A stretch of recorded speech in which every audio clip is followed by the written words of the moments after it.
experience every moment through our voice. গল্পে খুঁজে পাবে ভালোবাসার স্পর্শ।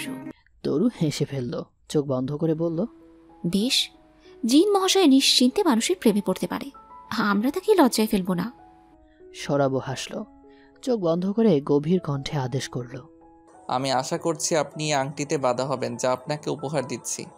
আপনাকে আমার কিছু জীবনী শক্তির বিনিময়ে আমরণ সেবা দেবার অনুরোধ করছি, আসুন। নিস্তব্ধ মধ্যরাতে সরব গমগমে কণ্ঠে আসুন বলতেই দরজায় কলিং বেলের তীক্ষ্ণ আওয়াজ হলো। সাথে সাথে চমকে চোখ মেলে তাকালো সরব। তরু ভীতু চোখে একে অপরের দিকে চাইল। বাতাসের দাপটে নিভে যাওয়া মোমবাতির দিকে চেয়ে বিড়বিড় করে বলল সরব, আমরা তো জিনকে আংটিতে বন্দি হতে বলেছিলাম। জিন আংটিতে না ঢুকে কলিং বেল বাজিয়ে আসছে কেন ভাবি? আশ্চর্য। সরবের কথার মাঝে আবারও কলিং বেল বাজল। মধ্যরাতের নিস্তব্ধতাকে চিরে ফানা ফানা করে দিল সেই আওয়াজ। সরব ঢোক গিলল। তরু চোখ পিটপিট করে চেয়ে আছে ছাদের দরজার মুখে। কেমন একটা ভয় ভয় হাওয়া লাগছে দুজনের মনে। অবস্থা এমন, একজন একটু বলে চেঁচালেই উঠে ছুট দিবে দুজন। তরু আর সরব আবারও একে অপরের দিকে চাইল, তারপর একবার আশেপাশে, তারপর গগন ফাটিয়ে চিৎকার দিয়ে ধূপধাপ করে নেমে গেল নিচে। নিচে নেমে বসার ঘরের দরজার অভিমুখে অন্ধকারে কান খাড়া করে দাঁড়ালো দুজন। সরব তরুর বুক কাঁপিয়ে দিয়ে আরো বার দুয়েক ঘন্টি বাজালো।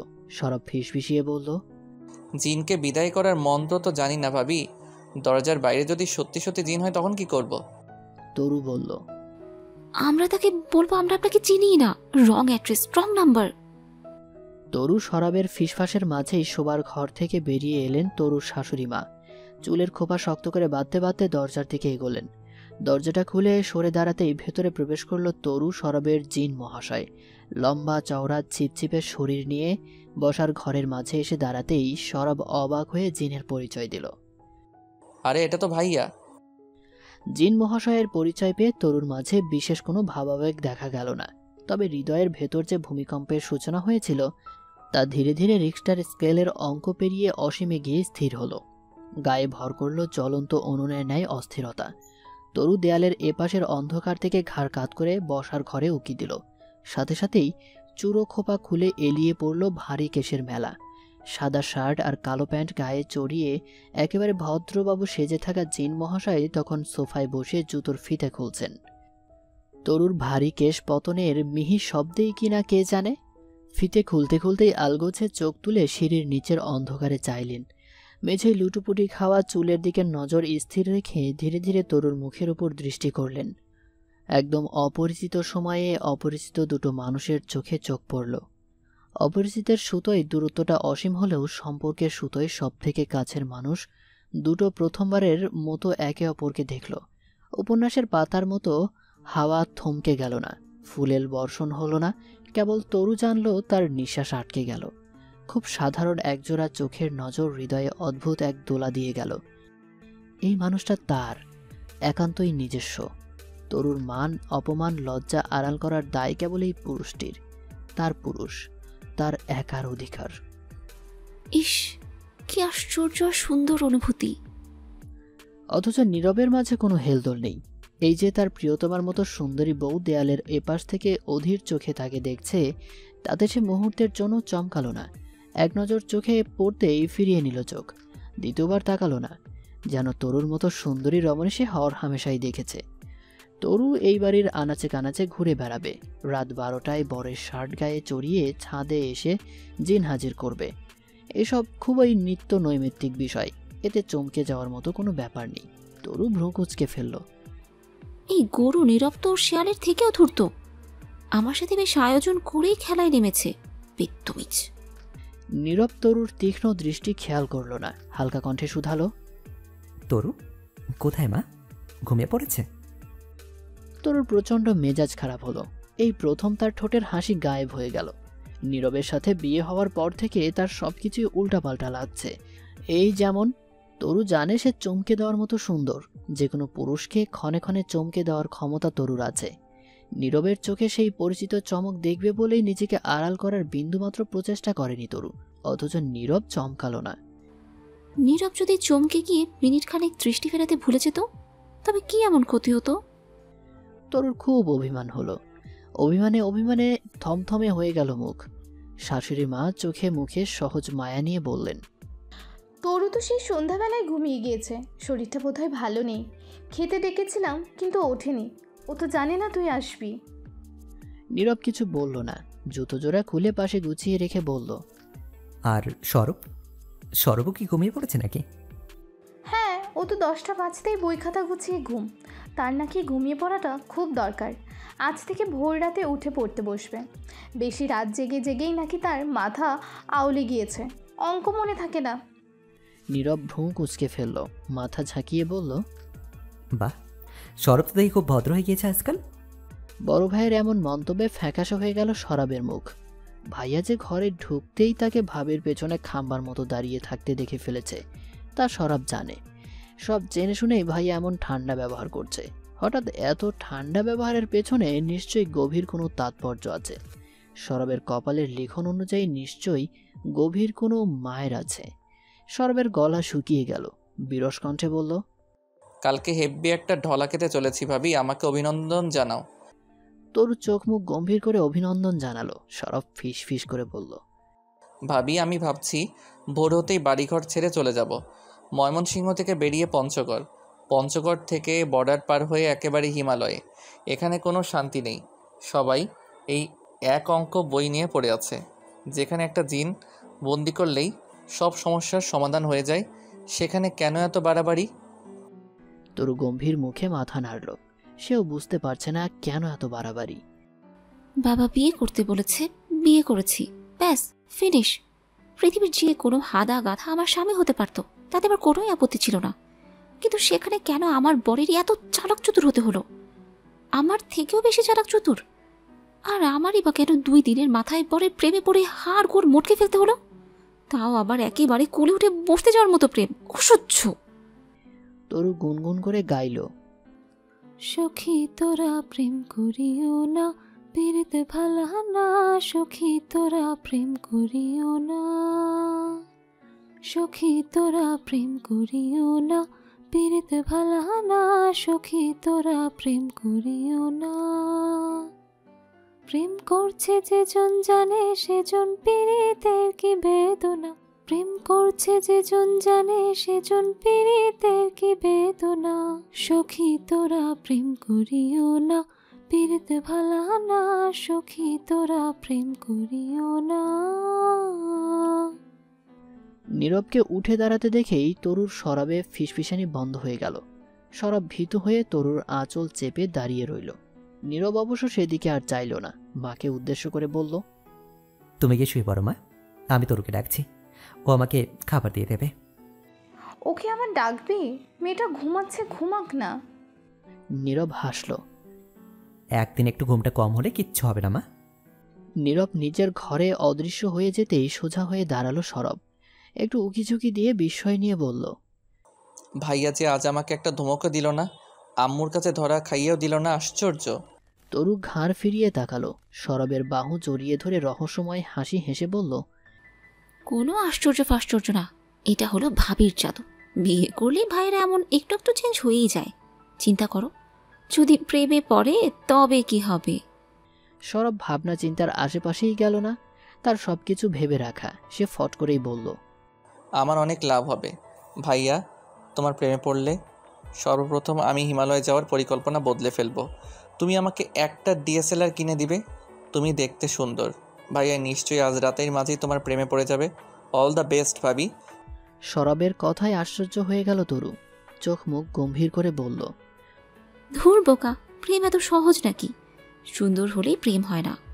কাউকে প্রেমে ফেলতে হলেও সাধনা করতে হয়, কঠিন সাধনা। এক রাতে কিছুই হবে না, সাধনা করতে হবে। সরব উদাস চোখে চেয়ে রইল। তার মানে হিমালয়ে তাকে যেতেই হবে? পরিকল্পনায় কোনো নড়চড় হবে না? তরু শোবার ঘরে ফিরে গিয়ে সর্বপ্রথম যে সত্যটা আবিষ্কার করলো তা হলো সরব ভয়াবহ মিথ্যেবাদী। নীরবের সাথে তার চেহারার কোনো মিল নেই। কথাটা ভয়ঙ্কর মিথ্যে কথা। নীরব সরব নামে বৈপরীত্য থাকলেও তাদের চেহারাতে আশ্চর্য রকম মিল। 2 ভাইয়ের জোড়া ভ্রু, তীক্ষ্ণ নাক, দুজনকে আলাদা আলাদাভাবে দেখলেও বুঝে ফেলা যাবে তাদের মধ্যকার সম্পর্কের কথা। তরু দীর্ঘ শ্বাস ফেলল। শোবার ঘরে ঢুকে ধপ করে বিছানার উপর বসে পড়ল। গায়ে পেঁচিয়ে রাখা ওড়নাটা পাশে খুলে রেখে শার্টের উপরের বোতাম খুলে ফেলল। নীরব আয়নার সামনে দাঁড়িয়ে হাতঘড়ি খুলছিল। তরুকে এমন ধূপধাপ করে আসতে দেখে চোখ তুলে আয়নায় তাকালো। তাকিয়ে রইল অনেকক্ষণ। তরু আর চোখে একবার চাইল, থাকুক চেয়ে। স্কার্ট উঠে তার মোমের মতো পা বেরিয়ে এসেছে, আসুক বেরিয়ে। তরুর অভিমান তো এত ঠুনকো না। যখন তাকানোর তখন না তাকিয়ে এখন তাকালে সে তাকানোকে তরু নেবে না। নেবে কেন? তাই তাকানোর বয়কট। তরু দুই হাতের ওপর ভর ছেড়ে পা ঝুলাতে ঝুলাতে বলল, এই যে স্বামী, চলে তো এলে, আমার জন্য কি এনেছো? বরের সাথে প্রথম সাক্ষাতে নববধূর মুখে এরূপ আলাপে বর মহাশয় কিছুটা বিস্মিত হওয়া কর্তব্য।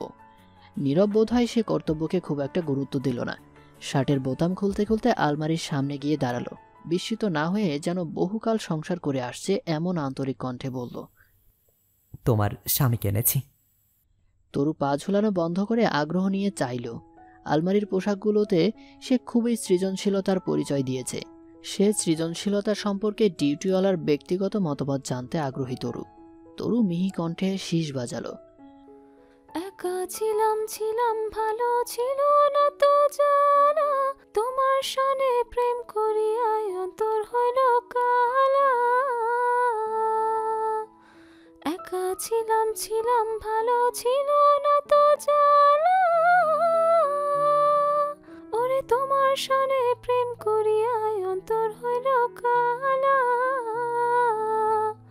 ও তুমি কার দেখা পাইয়া গেলায় আমায় ভুলিয়া, তুমি কার দেখা পাইয়া গেলায় আমায় ভুলিয়া, বুঝি না কেন নিষ্ঠুর হলে ভাসাইয়া আমার চোখের জলে, বন্ধুরে ভাসাইয়া আমার চোখের জলে। নীরব অবশ্য তরুর কালা অন্তর নিয়ে কোনো রকম মন্তব্য করল না, রাগ করল না, খুশি হলো না, বিরক্ত হলো না। আলমারি বন্ধ করে সাথে আনা ব্যাগ থেকে সাদা রঙের একটা টি শার্ট গায়ে চড়ালো। তরুর দিকে চেয়ে বলল, ফ্রেশ হয়ে ভাত খাবো, টেবিলে খাবার দাও তো। এই মুহূর্তে তোমার স্বামীর প্রচণ্ড খিদে পেয়েছে। অত্যন্ত শ্লেষাত্মক কথা, তরুকে খোঁচা মারার হালকা প্রয়াস। অথচ নীরবের মুখে বিদ্রুপের লেশ মাত্র নেই। তরুকে রাগাতে যে সে ইচ্ছে করেই সাদা টি শার্ট পরল, সেই দুরান্তপনারও ছিটেখানি নেই মুখে। এমন শ্লেষাত্মক বাক্য ও কাণ্ড দুটোই সে ঘটালো খুব গম্ভীর মুখে। ভ্রু জোড়া কুঁচকে রইল। ব্যাগ থেকে তোয়ালে বের করে ইচ্ছে করেই তরুর গা ছুঁই ছুঁই হয়ে অশ্রমে গেল। তরু বুঝল তরুকে প্রলুব্ধ করার প্রচেষ্টা। সব থেকে জঘন্য বিষয় হলো, এত কিছু বোঝার পরও তরু প্রলুব্ধ হলো। দুশ্মন মন তরুকে না চেয়ে নীরবকে চাইল। কোথা থেকে উড়ে এলো চিমটি খানিক লজ্জা। সাদা রঙের প্রতিও মমতায় গদগদ হয়ে উঠল মন। ইস, পিরিতি! বিরক্তিতে চোখ মুখ লাল হয়ে গেল তার। তরুর মাঝে রাগের সিস্টেম নেই, অথচ এই প্রথমবারের মতো রাগে তার শরীরটা জ্বলে গেল। বিয়ের পর তার এত অধপতন হবে জানলে সে কি কখনো এমন গরু মার্কা বিয়েটা করত? কখনো করত না। তরু অপটু হাতে খাবার গোছালো টেবিলে। নীরব চেয়ার টেনে বসে নিজে নিজেই খাবার নিল থালায়। নিজের জন্য নিয়ে অন্য একটি থালা টানতেই তরু বলল, তুমি খাও, আমি খাবো না। নীরব যেন তরুর কথা গ্রাহ্যই করল না। অন্য থালাটা তার মুখোমুখি চেয়ারের সামনে রেখে নিজের খাবার নিয়ে বসল। কিছুক্ষণ পর তরুকে সেভাবেই দাঁড়িয়ে থাকতে দেখে ভ্রু কোঁচকাল। আশ্চর্য হয়ে বলল, খাচ্ছ না কেন? তরুর মেজাজ খারাপ হয়ে গেল। নিজের ভেতরে এত এত পরিবর্তনের কিছুটা বিস্মিত হলো। নীরব খাওয়া শেষ করেও চুপচাপ উঠে গেল। তরু খাবার টেবিল গুছিয়ে আস্তে আস্তে নীরব আলো নিভিয়ে ঘুমে বিভোর। তরু শান্ত চোখে বিছানার দিকে চাইল। ক্ষণ কয়েক চেয়ে থেকে বিছানার পাশের জানালাটা খুলে দিল। নীরবদের বাড়ির জানালাগুলো প্রাচীন কাঠের, বিশাল বিশাল তার পাট্টা। চৈত্রের মাঝরাত্রিরে কোথাও কোনো হাওয়া নেই। ভ্যাপসা গরম পুষিয়ে দিতে গাছের পাতা পর্যন্ত নড়ছে না। কেবল নিঃসঙ্গ চাঁদটা পলকহীন চোখে চেয়ে দেখছে তরুর পালঙ্কে শুয়ে থাকা পুরুষটিকে। তরু চাঁদের দিকে কড়া চোখে চাইল।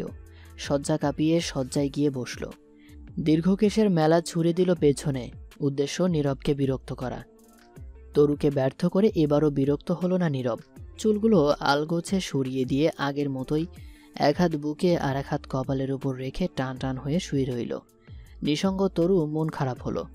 বালিশে পিঠ ঠেকিয়ে অনেকটা সময় নিয়ে আকাশ দেখল। তরুর আকাশ খুব প্রিয়। সবথেকে প্রিয় অন্ধকার। বেশ কিছুক্ষণ এক ধ্যানে চেয়ে থেকে শোয়ার প্রস্তুতি নিতেই শুয়ে থাকা পুরুষের দিকে দৃষ্টি পড়ল। ছিপছিপে মেদহীন লম্বা দেহী পুরুষ, সুন্দর পুরুষ, কাটা কাটা নাক, মুখের উজ্জ্বল চেহারা, প্রশস্ত কপালে মৃদু ঘামের ছাপ। তরু চিন্তিত মুখে পাখার দিকে চাইল। ইস, গরম লাগছে না কি ওর? পাখা থেকে চোখ সরানোর আগেই একটা রুক্ষ হাত চেপে ধরল তার কোমর। চোখের পলকে নিজের উপর টেনে নিয়ে ফিসফিসিয়ে বলল, আমার শার্ট তোমার গায়ে, বোধহয় খুব গরম লাগছে তরু, খুলে ফেলি? তরু হতভম্ব হয়ে গেল, কথা হারিয়ে ফেলল। বিদ্রুপ করে বসল কণ্ঠনালী, শরীর মন। তরু কেবল বিড়বিড় করে বলতে পারল, দুশ্মন মন, দুশ্মন মন, দুশ্মন মন। সকালে তরুর ঘুম ভাঙল সরবের উচ্চস্বরে পড়ার আওয়াজে। সরব তার স্বরে বাংলা সাহিত্য আওড়াচ্ছে। সে আওয়াজ ঝিমধরা বাড়িতে ভোর ভোর সুগন্ধি ছড়িয়ে তরুর বন্ধ ঘরের দরজায় এসে কড়া নাড়ছে। সরব পড়ছে, কিন্তু সেজন্য তাহার শাশুড়িকে সম্পূর্ণ দোষ দেওয়া যায় না। শরীরের প্রতি সে অত্যন্ত অবহেলা করিত। কার্তিক মাসের হিমের সময় সমস্ত রাত মাথার দরজা খোলা, শীতে গায়ে কাপড় নেই। তরু কান খাড়া করে শুনছিল। সরব একটু থামতেই রান্নাঘর থেকে শাশুড়ি মায়ের উচ্চ কণ্ঠে তারা এলো। শাসন এলো। তরু চোখ ফিরিয়ে মাথার কাছে জানালার দিকে চাইল। সরবের নিরুপমার মতো তরু মাথার কাছে জানালাটা খোলা রেখেছিল সারাটা রাত। নীরব সেটা হুড়কো তুলে বন্ধ করে দিয়েছে। কখন বন্ধ করেছে তরু জানে না, হয়তো ভোরবেলায়। তরু বন্ধ জানালার দিকেই স্থির চেয়ে রইল। কাঠের জানালা সূক্ষ্ম ফাঁক করেই তরু রোদের রেখা আসছে। তরু হাত বাড়িয়ে রোদ ছুল। আমার জীবনটাও কি কাঠের জানালার মতোই হুড়কো তুলে বন্ধ করে দিল কেউ? বিয়ে মানে কি বন্ধ জানালা? যে জানালার সরু রৌদ্ররেখা মানে স্বামী, সন্তান, বাকি সব অন্ধকার, অন্ধকার আর অন্ধকার। তরু বিছানায় পা ঝুলিয়ে বসে। অবিন্যস্ত লম্বা চুলে ছড়িয়ে থাকে পুরো বিছানা জুড়ে।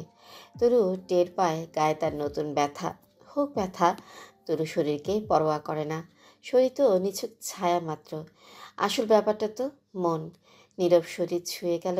যাক, শরীর দিয়ে কি হয় যদি মন না ছোঁয়া যায়? এই পৃথিবীতে তরুর কারোর প্রতি অভিমান নেই, রাগ নেই। তার সকল অভিমান টোপলা বেঁধে ধরিয়ে দিয়েছে নীরবের কাঁধে। তার এই জন্মের সকল অভিমান কেবল নীরবের প্রতি। এই অভিমান আমি বয়ে বেড়াবো নিজের মতো, যতদিন নীরব নিজ থেকে না আসবে। সেই তুলোর মতো মেঘের দেশ পেরিয়ে প্রেমের বাড়ির স্তব্ধ করা না নাড়বে, ততদিন তরু থাকবে দেয়ালের ওপারে। তরুকে পাওয়া কি এতটাই সহজ? পেলে কি পাওয়া হয়? পাওয়ার পরও পাওয়া আছে, সব পাওয়া তো আর পাওয়া নয়। আমার ভাঙা ঘরে ভাঙা চারা, ভাঙা বেড়ার ফাঁকে অবাক জোছনা ঢুইকা পরে হাত বাড়াইয়া ডাকে। হাত ইশারায় ডাকে কিন্তু মুখে বলে না, আমার কাছে আইলে বন্ধু আমারে পাইবা না। আমার ভাঙা ঘরে ভাঙা চালা, ভাঙা বেড়ার ফাঁকে অবাক জোছনা ঢুইকা পরে হাত বাড়াইয়া ডাকে। নীরবদের আঙ্গিনায় ছায়া ছায়া রোদ্দুর। তরু তার ভেজা দীর্ঘ চুল পিঠে এলিয়ে আঙ্গিনায় এসে দাঁড়ালো। হাতে ঝকঝকে চায়ের কাপ। মেহেদি গাছের ডালে এক ঝাঁক বুলবুলি রব তুলেছে। কিচকিচ শব্দে ঝুমঝুম করছে নিঝুম বাড়ির হাওয়ায়। তরু গাছের তলায় দাঁড়িয়ে পাখি দেখছিল। হঠাৎ কোথা থেকে উল্টো এক মাথা এসে নামলো তরুর সামনে। শুধালো, ভাবি পেয়ারা খাবা? তরু চমকালো না, বরং অবাক হয়ে বলল, ও মা, তুমি এখনো হিমালয় যাওনি? আমি তো ভাবলাম এতক্ষণে ময়মনসিংহের বর্ডার ক্রস। সরব মাথা উঠিয়ে গাছের ডালে পা ঝুলিয়ে বসল। বিমর্ষ কণ্ঠে বলল, যাব কি করে? সকালে ঘুম থেকে উঠেছে আম্মুর থাপ্পড় খেয়ে। কাল রাতে ঘুমিয়েই হয়েছে বিপদ। না ঘুমালে একটা না একটা ব্যবস্থা হয়ে যেত। সকালে উঠে দেখতে সরব নাই। ফুস। তরু চোখ মুখ গম্ভীর করে দুঃখ প্রকাশ করলো। অত্যন্ত দুঃখজনক ঘটনা। সরব গাছের ডাল থেকে মাথা ঝুঁকিয়ে ফিসফিসিয়ে শুধালো। ভাবি তোমাদের প্রেমের কি খবর? প্রেম হয়েছে? তরু দীর্ঘশ্বাস ফেলল, ঝকঝকে চায়ের কাপে চুমুক দিয়ে বলল,